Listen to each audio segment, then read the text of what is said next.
Та бүгдэд энэ өдрийн мэндийг хүргэе. Тэгээ өнөөдөр хаана ирсэн байна гэхээр Австрали улсын Вино хотод бас нэг хуваарь бизнес эрхэлдэг цэлмэг найзынхаа сүшиний газар ирсэн байж гэн. Тэгээд өөрийгөө товчхон танилцуулаад хоёлаа яриагаа эхлээд явах уу. За энэ блогтой хурсанд найздаа баярлалаа. Намайг Хамуулангийн мөнх цэлмэг гэдэг. Тэгээд одоо хуваарь бизнес эрхлэх 2.5 жил болж байна да. 2.5 жил одоо яг сүшиний газар тий сүшиг хийж өөр дан сүшиг гэж сүшигээрээ дагнаа. Ямар мэрэгчлээ үндсэн мэрэгжил болохоор одоо Cook and Waiter гэдэг тогооч бас нэг зөөгч гээд Чехэд 3 жилийн сургууль төгссөн. Мэрэгжлийн сургууль төгссөн. Яаж явж байгаа сүши рүү орчоо. Хоёлаа өнөөдөр ер нь сүшиний талаар сэдв болгоод нарий тий. Тэгэхээр яаж явж байгаа анханасаа сүши рүү орчоо. Хэдэн жил сүши хийж ийн гэдэг тий. Ер нь бол маас болж байгаа ер нь бол Европ хол. Тэгээд Европ хол болохоор сургуульд болохоор 7 хоног дадлагт гараад 7 хоног теори үздэг. Тэгээд тэр сардаа тэгэхээр 2 хоног болж байгаа шүү дээ. Тэнгуудаа тэрэндээ нэг 7 хоног нь гадааны зөөгчөөр нэг 7 хоног нь болохоор галтгоонд ажилладаг байхгүй. Дадлага яг дөрөм одоо онлайн мэдлэгээ давхар яг 7 хоног ажиллаж үздэг. Тэгээд тэр нь ингээл том хотелч байж болно. Ямар ч гэсэн газар ямар янз янзын газар л бүгднийг хуваарлал ингээд явуулцдаг. Тэгээд хэдэн саяхан даа тэрнээс ингээд солигдоод өөр газар ингээд дадлага хийгээл мэдээж тэр дадлага хийж байгаа газар нь тэр хүнд басна юм дүн тавьж өгнө. За нэг ийм чаддаг хүн байна, ийм чаддаг хүн байна ч юм уу те. Тэгээд тэр нь төсөгт нь мэдээж нөлөөлнө. Тэгээ сүши рүү хизээ орчоо. Сүши рүү нэг бол одоо яг нөгөө танаас сургуульд сүшиний мастер гэдэг ч юм уу сүши хийж сурах байгаа тийм тусгай юм орж исэн. Ер нь зүгээр сүши рүү өөрөө хизэнээс сүши хийгээд эхэлчихөө. Одоо яг үгүй хитэн сүши юм уу? Би ч сургуулаа төгсөөд яг нэг галтгоонд ажиллаагүй маа. Сургуулаа төгсчөөд Европ хол бол ер нь дажгүйч гэсэндээ нэг юм яг л нэг юм хийгээд идэг гэх юм уу? Европ хол яг шинээр сэтгэл сурыг гэх юм бол мэдээж илүү жоохон том газар, сайн тогоочтой газар юм сурж тэгж хөгжүүлэхгүй бол бас нэг жоохон явц муутай ч юм уу. Яг л ордог орцсон доор нь өөр юм ичгээр шал өөр болцдог ч юм уу те. Тэнгууд сүши нь болохоор арай юу гэх ямар ч тийм лимит байхгүй ингээд хязгаар байхгүй ингээд чи юугаар ч орлуулж болно, яаж тавьж болно, яаж дотор нь өөр юу хийж болно те. Тэр өнцгөөс харах юм бол илүү тийм арай ч юм алгасан дэлгэх шиг нэг юм гоё те. Чи өөрийнхөө хүснээрээ хийж болно, өөр ингэсэн арга барилаараа хийж болно. Бүтээлч тал руу баг нэг юм те урлаг тал руугаа ингээд жоохон болсон.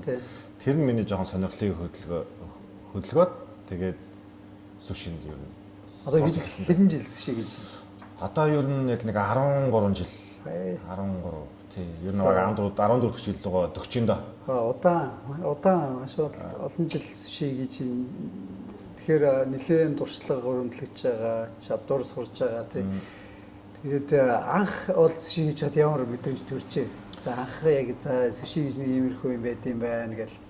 За мэдээж Европт байж байгаа тий. Европт байж байгаа. Тэгэл Европ руу ч сүши одоо яг Япон сүши гэдгээс арай өөр ч юм уу. Мэдээж хэрэг дэлхийд даяар сүши гэдээ одоо бол тарцсан байгаа тий. Тэгэхээр анхны сүши за энэ хийжсэн мэдрэмж юу амар сонирхолтой байсан. Нэгт амар сонирхолтой байсан. Хоёрт харагдах нь яг хийж байгаа нь харагдахад амархан мөртлөө яг өөрийн гараар хийхэд хэцүү байсан. Яг миний харж ирсэн шиг хүний хийж байгааг хараад ингээд дуурайгаад хийчиндээ гэхэд хийж чадахгүй байсан. Тий. Одоо зүгээр нэг хоол хуурахад бол хураал дотор нэг орж байгаа орц температурын таравчхад гоё шагдаал түлхээд болчихно тий. Тэгэхэд бол сүши бол яг нэг юм харж байгаа шиг тийм амархан биш байсан. Тэгээ нэг мэдрэмж амар шаардсан. Нэг юм жижигэн детайл дээр бүх юм ингээ өөрчлөгддөг хэмжээ болон амт бүх юм өөрчлөгддөг болохоор ер нь анх сурахад жоохон хэцүү тэр тусмаа тийм болохоор бодвол илүү сонирхол татсан болоо да. Тэг одоо Японд бол энэ ч бол сүши хийж сурахад дороо яалаа 10 жил гэдэг юм байл л те.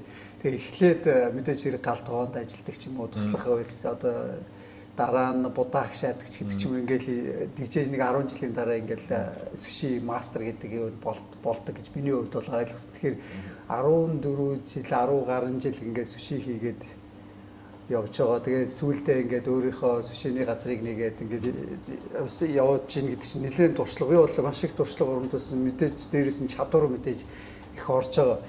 Тэгэхээр энэ сушиг ер нь юу чухал байдیں۔ Суши хийхэд. За одоо утгатай харьцах гэдэг ч юм уу. Нэг бол будаа гших гэл төрөг хэлсэн тий. Будаанаас эхэлдэг ч юм уу. Яг сушин дээр анх хийж хэлэхэд бол тэрийг нэг чухал гэдэг хэлчихдээ хичгээр. Тэгэхээр анх хийж эхлэхэд гэх юм уу эсвэл яг суши идэхэд ч юм уу одоо хийхэд гэх юм уу одоо яг дөнгөж яг нэг суши яг сурж эхлээл за амталж үзээ за нэг иймэрхүү байдаг ч юм уу. Тэгэхээр яг юу нь ер нь ийм төвхтэй санагдчихсан анх. Ер нь будаа мэдээж чухал, хамгийн чухал нь мэдээж будаа. Будааг гоё агшаагаад ийм хатуу биш, нялцсан хаа биш агшаахан чухал. Дээрэндээ соусын нас тааруулж хийх нь бас чухал. Тэгээд яг хөө мэдээж сурж байгаа тохиолдолд бүгднгийн цаас нь хилээд өгчнө л доо. Тэгэхээр тэрийг нэг бас нэг өөрөөр нэг туршиж үзэх юм уу. Тийм мэдрэмжээр энэ бодоо нэг усын ингээд ийм хүтэн будаа ичгээд ийм болоод байна. Бүлээн будаа ус ичгээд ийм болоод байна. Эсвэл нэг хүүтэн усаар угаахад ийм байна. Бүлээн усаар угаах гэдэг юм шиг юм одоо юу гэхээр хэдэн удаа угаахад ийм байна шид юм уу ингээд. Одоо гол орцсон тий будаа бол. Тийм будаа мэдээж гол орц. Тэгээ будааны амтханаас шалтгаалж мэдээж цаашдынх нь юу. Гэхдээ бас ганц будаа гэж хэлэхэд бас буруутч магадгүй. Ер нь бол бүх талын юм хэрэг болно. Тэ хамгийн гол нэг бол бас жоохон будаа нэлээд чухал хаа. Үндсэн ямар орцууд байна. За будаа дээрээс нь мэдээж хэрэг загас байгаа. Мэдээж загас байна. Тэгээд туслах материалууд байна шүү дээ. Одоо ингээм амталгаа өгөх магадгүй эсвэл ингээд хитрхи хуурай байх юм бол нэг авокадо гоё амтын зөөлдөж өгдөг ч юм уу. Хитрхи жоохон нэлцэнхаа болох гэдэг юм бол гоё өөрцөөгөө гоё тэ ингээд гоё жоохон шажигнуур амт юм жоохон усан тийм амталгаа өгдөг ч юм уу. Тэгээд мэдээж соус байна. Бас соусын бас хитүүлчих юм бол чинь загасныхаа амтыг дарчдаг ч юм уу. Тийм дээр нь тавьж байгаа бас ингээд топпинг гэдэг дээр нь тавьж байгаа нэг амтлагын жижиг юмнууд байна. Васаби цагаангаа гэдэг бас хоёр яг суши идэхэд тэр нь ямар учиртай байдгийг. За васаби бол мэдээж загас чинь түүгээр нийдэж байгаа учраас мэдээж амьд бактери дотор нь байж байгаа. Тэрийг васабигаар нэг юм дарангуйлжтай ингээд нэг юм жоохон устгах маягтай. Устгах маягтай. Тэгээд ер нь бол хүний биед нэг юм амьд бактери бага оруулах тийм юм ер нь бол васабиг чинь загсан дээр нь тавьж идэг ролч бай, нэг ирээч бай, загсан дээр тавьж идвэл илүү сайн. Тийм. Яг хөө тэгж тавьж идэхгүй тэр нь хурц санагддаг бол соёо суусан хүмүүс ер нь бол европчууд их тэгж холж иддэг л да. Цагаагаа нь болохоор одоо юу гэх чинь суши чинь олон төрөл байгаа, олон байтууд байгаа. Тэрийг идээд дахиж тэр эхний байтаа идчихэл хэрчмээтэй. Хэрчмээжээ дахиж тэр амтыг мэдрэхийн тулд цагаангаа хэрэгэлдэг. Ер нь нэг уснаа амыг нэг уснаа цэвэрлэнэ гэсэн үг. Тэгээ нэг уснаа одоо өнөртөө усан сонгохдоо ингээд олон өнөртөө усах ингээд өмсөд өнөрийг ялах болчихсон кофе өнөрлөлттэй адилхан. Тийм утгатай. Юуны одоо за Европт суши бол нэлээд өргөнд харагдсан тий. Даас агвал ер нь бол хятад ресторан болгонд баг сушитэй байж байгаа. Ямар өрсөлдөөн бай. Одоо яг суши хийхэд чанар шидэг ч юм уу юу ч үгүй. Танаг бол мэдээж ингээд байнгын хөдөлгөөнтэй бочгонж байгаа. Тэгэхээр юугаар ялгаруул одоо сушиг магадгүй хятад тоолны газар бас өөрөөр хийдэг ч юм уу өөр ялгаатай бол байж магадгүй л дээ. Тэгэхээр яг юун дээр анхааруул яг суши гэдэг талаас нь. За яг суши гэх юм бол яг сушины ресторан гэдэг ер нь бол өрсөлдөгч юм дээ. Юунаасаа яалгаж хүмүүсийг өөртөө татах бай, тийм байнгын үйлчлүүлэгчтэй болох бай гэх юм бол тэр талаас бол ер нь бол загас айгуу чухал. Загас. Тэгээд мэдээж чанар хоолны амт яг л нэг амтаараа. Одоо өнөөдөр би нэг идлээ. Та нэг хэдэн одоо сарын дараа дахиад нэг орж яг л тэр амтаар. Тийм. Одоо 2.5 жилийн өмнө нээсэн гэхэд одоо тэр нээжсэн үеийн амт яг л яг л одоо яг адилхан яг чанараараа байж байгаа тийм. Тэр бол бас нэг чухал зүйл шүү тийм. Ялангуяа европчууд чинь нэг юм дуртай болчоор яг тэр амтал хүсдэг. Тийм. Мэдээж яг тэр нэг гарч байгаа нэг рол ч юм уу нэгээр яг тэр амтаараа байх юм мэдээж дуртай. Тэгээ шинийг бол дахиад өөр амтаар хийн. Шинэ рол ч юм ямар нэг юм гарахад мэдээж өөр шинэ гой содон. Тэгээ арай өөр бас нэг төрлийн бас үзмж талаас бас ер нь сүши бас гоё харагддаг те урлагч гэх юм уу бас чимэглэж гэх юм уу те. Тэр одоо хэр олон төрлийн сүши хийж яг танаас сүшиний газар дээр. Манайхта рол гэвэл нэг 8-аас 10 төрлийн рол байгаа. Тэгээ жижигхэн макинууд нь ер нь нэг стандарт хэд юмнууд байгаа. Стандарт байдаг юмнууд байгаа. Би нэг олон загас гарах гэж үзсэн. Ерөнхийдөө европчууд бас нэг олон төрлийн загас надад дуртай биш нэг. Ягаад гэвэл нэг одоо орж ирээл нэг юм салмон иддэг болсон, тунаага иддэг болсон. Тэгэл нэг би яал гээл те яг нэг юм стандарт юмнууд иддэг бас тэнгуут өөр нэг гоё бас өөр гоё загснууд байж та гоё юм та те. Ингээд тэдрийг ингээл тавьчих гэхээр идэх хүн байхгүй. Иддэг хүмүүснээс цөөхөн. Тэгэл асууж байгаа л юм. Тэгээд салмон тунаагаал асуу. Нэг үнцээ иддэг юм аа чинь те. Тийм болохоор ер нь бол ер нь стандартаараа л явж байгаа. Тэгээд шинээр юм нэмий гэхээр бас нэг бодлын жоох эрсдэлтэй би ингээд бэлдээ тавьчихдаг хүн идэхгүй бол яг эсвэл нэг менюнд орчдөг тэрийг солиод авъя гэхээр чинь бас алдагдлалд орчих шүү дээ. Тэгээд хадгалаад байгаа цааш тийм. Загас одоо бас хамгийн чухал байх хэрэгтэй, чанартай байх хэрэгтэй гэж ярьсан тийм. Загасыг яаж таньж ийн бас нэг юу байх шиг үнтэй сүши хийдэг хүмүүсийн бас нэг загас сайн загасаа таньж авдаг. За одоо жишээлбэл Вин гэх юм бол нэг загас яг борлуулдаг нэг цөөхөн хэдэн том компани байгаа. Тийм. Ер нь бол тэгэл нэг хувь тус болгоно нэг 30-аас 40% нэг хангаж байгаа ах шүү. Тэр цөөхөн хэдэн жижиг газрууд нь өөрөөр газар ингээд хийдэг ч юм те. Загас бол ерөнхийдөө тэгэл яг ер нь бол нэг л стандартаар ярьж байгаа да. Ер нь бол гол нь тэр бол санаа зовлт бас Европ стандарт гэж байгаа. Гол нь яаж зөв хэрчиж яаж зөв хадгалах уу? Тэр нэг айгуу чухал болчихж байгаа. Яг адилхан загас ирж байгаа. Тэрийг нэг гой цэвэрлээд гой хадгалах юм бол мэдээж тийш нэг өөхөн задрахгүй, тосоо хаяхгүйгаа гой тос нэгээд гой загсандаа байж юм бол мэдээж гой шинэ амт татна. Тэ ингээд бохор ивдээ одоо тэр юу гэмтэй жоохон заваа ивдээ гэмтэй ингээд задлаад тэгэх юм бол тэгэл дохноо хурдан муудна. Тэгээд нэг амтан ч гэсэн нэг яг гой тэр тос өөхөө ингээд дотроо хадгалж чадхгүйгээр алдаад тэгээд жоохон аргуу тэнгуудаа тосондоо амар хурдан мууддаг гэх юм уу тий.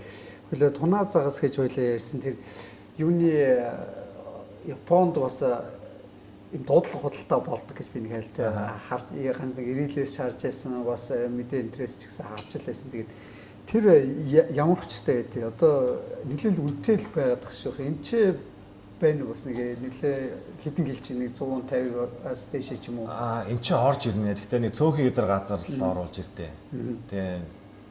Тэгээд тэд нар ч юм болохоор миний мэдхийн баг нэг вэ нүү хоёр газар л өөртөө яг худалдаж аваад орж ирээд тэрийг яг тэр ресторанын гол ивдээд хүмүүс яг шинээр нам. Тэрийг одоо дуудлага худалдаагаар авч ийн гэсэн үг үү зүгээр. Тэр биш. Тэр бол өөр. Тэр бол Японд яг Японд соёлоор явдаг бах тий. Яг ингээд өглөөнд барьж ирээд баг гаргаж ирж байгаа тоноод байгаа шүү дээ. Ер нь эцэс тийм далаатай ойрхон биш ямар нэгэн байдлаар транспорт хийж орж ирж байгаа болохоор тийм баг. Гэтэ ерөнхийдөө мөсөн дондоо болохоор нэг хэд хоногийн дотор орж ирж байгаа гоё шинээр орж ирж байгаа. Тэр чинь бас өөрөө үнэтэй загас. Харин тийм. Тэгээд тийм нэг л блютийн тунаа гэх. Луфин, Yellowfin гэдэг бас зөндөө дотроос аягүй олон хүнтэй хийж байгаа юм гээл те. Тэгээд тусдаа үнэтэй. Япон суши ер нь одоо үндсэн хоол гэж үздэг юм уу? Нэг бол цууш их уу одоо яг яаж нэг хүн хоол гэж яг хөө суши гэдэг. Ер нь бол суши шин тансаг хоолнд л ордог. Тий. Тансаг бол ягаад гэвэл тэр чинь бэлтгэх явц нь айгүй хүндрэлтэй ч юм уу хэр оргийн хүн ингээд хийж чадахгүй утга бариад те нэг ямар ч эртээ утгыг аваад ингээд шууд загсыг нэг амар гоё миний хэлдгээр нэг өөх тосыг алдуулахгүй гоё цэвэрхэн эвдээд ингээд яахгүй тэгээд тэгсэн мөртлөө гарч байгаа юм тэр нэг одоо жижигхэн загснуудаас их юм айгүй цөөхөөд хэрчим гарна тэг юм харагдж байгаагаас шал өөр юм билээ би бас турш үзэхгүй гэхдээ зүгээр нөгөө YouTube багшаасаа харж байгаа л за нэг сүши хийж үзье гэдэгсэн ер нь бол хэцүү байлээ. Зүгээр чадахгүй юм зүгээр чаддаг газараа очиад эзэн марг шолох юм гэж бодсон. Тэр суши чинь яг ингээд харангуут хүмүүс ингээд за хийчих юм байна да гэж хийчдэг. Тэгвэл тэр чи өстө цаг хугацаа нэлээд орох юм бэл. Тий. Ер нь бол жоохон бас сурахад гартаа оруулах гэж орно. Тэгээд гартаа оруулсан дараа мэдээж гартаа оруулж байгаа юм шиг гоё хийж сурах хэрэгтэй эхнээсээ. Гоё хийж сурсныхаа дараа хурд гэдэг юмыг нэмэл зүгээр ах гэж байна. Би нэг манай бас ганц нэг найзууд энэ вент байдаг. Тэгээд танаа дээрээ суши идсэн гэсэн ахаал нэг битгэд нэг хаяа боломж гараа очиж иддэг өстө өөр гэдэг тэгэхгүй сушины яг.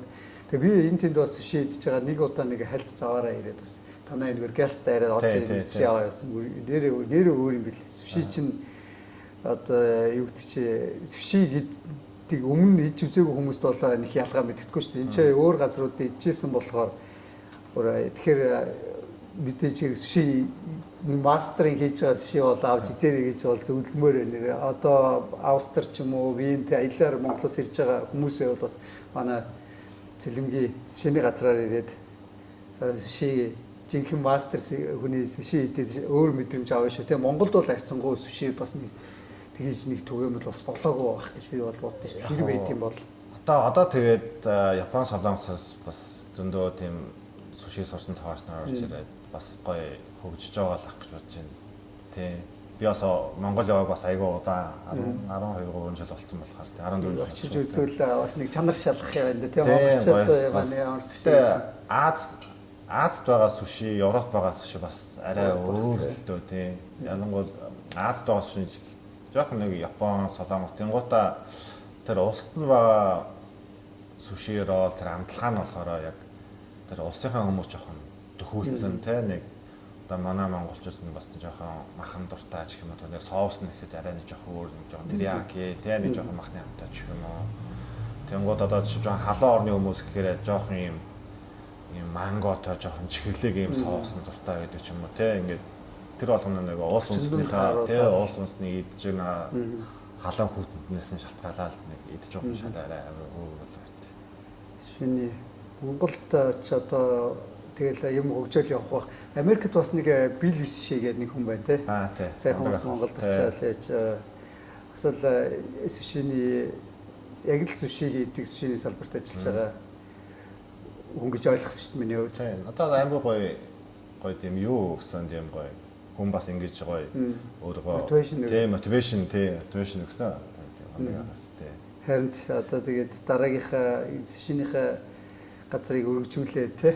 Тий, ер нь бол бодол байна. Тэгээд бодол байгаад бас тэгэл нэг газар гэр олох ёстой. Тэгэл тэгээд газартаа зохиолж бас ингээл бас судалгаа хийн тий. Ямар хөө газар байна, энэ хөө газар байна гээл тий.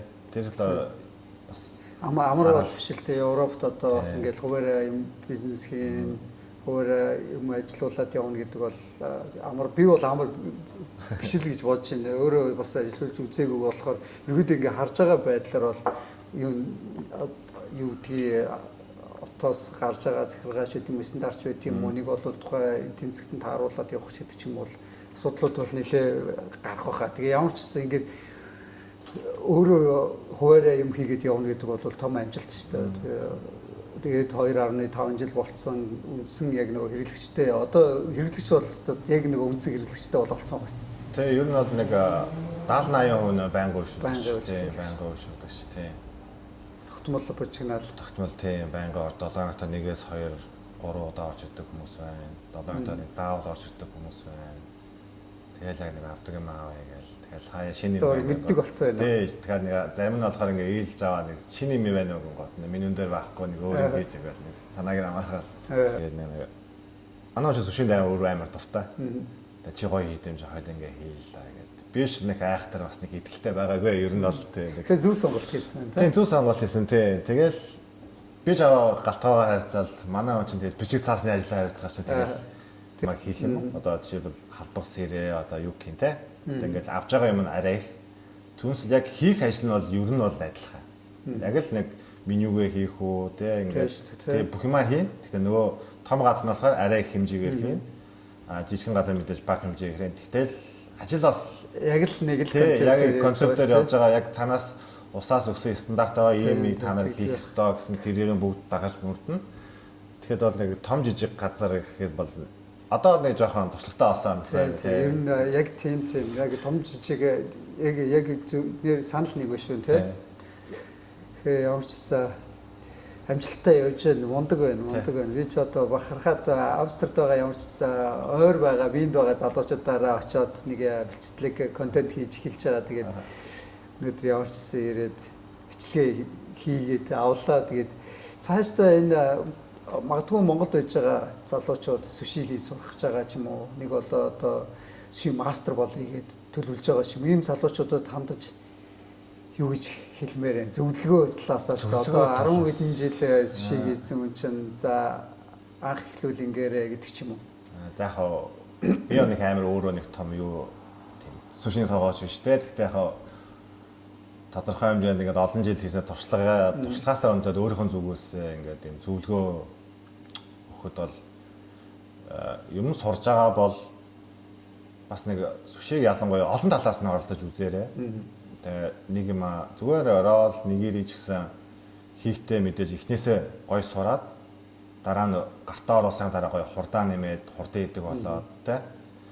Тэгээд юмныхаа жишээлбэл рол ч юм уу за жишээлбэл ролн дээр ярихад дотор нь орж байгаа юмнуудаа гой баланслаа те юу нь ямар хэмжээтэй байх вэ гэх юм бол аль нь илүү юу нь амтагдах вэ гол нь дотор нь орж байгаа юмнууд нь хүний аманд ороод гэж ажиллахад юу гэх юм те бүх юм амтагдах хэвээр. Тэгэхгүй нэг ямар нэг юм дамгаалцсан байх юм бол тэр нэг дотор нь хийсэн зарим жоохон хийсэн юм амттай байж юм бол хийсний хэрэггүй болчих жоох байхгүй те. Тэгээ бас соусаа бас хитрхий тавьчих юм бол загсных нь амтан дарагдчихна нэг зөвөр нэг соус нэг будаатай соус хийж байгаа юм шиг болчихно тий. Тийм болохоор ер нь яг сурж байгаа хүмүүст эхнээсээ л гоё креатив ингээд гоё юмыг ингээд гоё сэтгэж тий ингээд одоо ингээд өөрөөсөө илүү чаддаг хүний хийж байгааг хар сайн хар тэг өөрөө тэрийг туршаад үз тэгээд хэрвээ чамд болохгүй байх юм бол тэрийг жоохон өөрчлөөд өөртөө амархнаар гэхдээ яг нэг гарч байгаа эцсийн бүтээгдэхүүн яг гоё чанартай яг тэр маягаар айгүй гоё оролдож үзээ өөрхөн гартаа оруулаад хүнээс илүү дээр одоо илүү чадвартай боллоо гэж бодъё л да. Тэгтэл хүн болгонд өөр ингэсэн нэг юм сайн чаддаг юм байдаг ямар нэг юм талтай тэрийг нь гоё ингээ хараад гоё сурж аваад өөрийн гоё техник болгоод өөр ингэсэн нэг юм тэ өөртөө гой суулгаж аваад өөрийгөө гой хөгжүүлэх гэдэг баг багаар. Одоо би ингээ болцсон гэж зогсож болохгүй. Хүн болгоныг хараад энийг ингээ хийчихсэн. Ингээд нэг хийгээд үзье гэдэг нэг хийж үзээд туршиж айгүй бол бүх юм гой туршиж үзээл ингээд зүсч болт юм байна. Ингээд зэт юм байна гэдэг гой туршиж үзээсэй гэж бодож. Боломж бол байгаа тий. Боломж бол хүн болгонд байгаа. Тэгэхдээ гол нь тууштай байх хэрэгтэй. Бас чинь юу гэнтэй нэг ганц 2 сар ордоод ингэ сурчлахгүй гартаа оруулаа тий. Тэгээ бүтээлч байх юм. Бүтээлч байх ч юм тий. Ямиг ингээд мэдрэмж бас нэлээд шаардах нь бас тийм ээ. Мэдрэмж бас нэлээд шаардна ингээд жижигхэн юм дээр ингээд мэдрэмж тавина зүгээр дээр нэг ингээд декорацийн тавихад нэг юм их тавих уу, баг тавих уу, бөөгнүүш тавих уу, доор тавих уу гэдгээл асуудал тэгээд ямар рол байна, ямар өнгөтэй рол байна, ямар дээр деко тавих уу, тэнд таарах нь таарахгүй амт нь ямар байх уу гэж тэгэл тэр болгон дээр нэг амсаж үздэг ч юм хараад ингээ өөртөө таалагддаг. Тэн дээр бас тий жоохон мэдрэмж чухалч бол. Сүүлийн үед яг залуучууд ягаад асуусан гэхээр аюу их сонирхож сүши хийхийг сурж байгаа. Одоо сүши мастер болъё гэдэг ч юм уу. Нэг бол сүши хийгээ сурыг. Ер нь сүшигээр цаашаа дагнаа явъя гэдэг ч юм уу. Залуучуудын хандлага нэлээд болсон гэж хараад байгаа байхгүй. Тэгээ ялангуяа Монголд байгаа залуучууд гэсэн за Япон явъя, баруун тийш баруун руу гарыг гэдэг ч юм уу. Тэр утгаар нь бас нэг юм мундаг залуу байж байгаа мотивашн болоод урам зориг өгөөд нэг анхны ойлголтоо аваад чи нөгөө хүмүүс ч ярихаас наан ингээд ерөөсөө юмыг яг хүлээж авдаг. Тэгээд дээрэс нөгөө туршлагатай хүмүүсээс юм сонсно гэдэг чинь бол нөгөө алт шиг багхгүй. Тэгэхээр яг ийм үнэтэй зөвлөгөө өгсөнд бас баярлалаа. Тэгээд залуучууд модгоо үзчихээвэл бас юмыг тунгааж аваад тий цаашаа тэгээд амжилттай тэгээд сүши хийдэг болгоосаа гэж хүсэж байна. Өөр мундаг залуучууд бас дараагийнхаа ажил хөдөлмөр ирээдүйн зорилгоо төлөвлөө тий. За тэгээ ямар ч гэсэн хоёулаа сүшиний талаар нэг тодорхой мэдээлэл би өгсөн байх гэж бодож байна. Тэгээд одоо мэдээллийн ил тодорхой болсон учраас залуучууд цааш нь илүү дэлгэрүүлээ хайгаад явахд бол бүх юм нээлттэй. Тэгээ ямар ч гэсэн өнөөдөр цаг цаваа гаргаад ярилцлага өгсөн найздаа баярлалаа. Тэгээд цаашдаа бас олон салбартай тий Америкт байгаа Билли сүши гэдэг шиг бас зэлмэг сүши гэдэг бас нэгээд тийм мөний сүши гэж байгаа тийм. Ингээд цаашаа салбараа нэгээд явах ерөөл тавь. Тэгээд одохгүй бас нэг хэд хэдэн салбартай болсны дараа нь дахиад сайхан ярилцлагаараа уулзъя тийм. За баярлалаа. За ингээд яриаг өндөрлөе.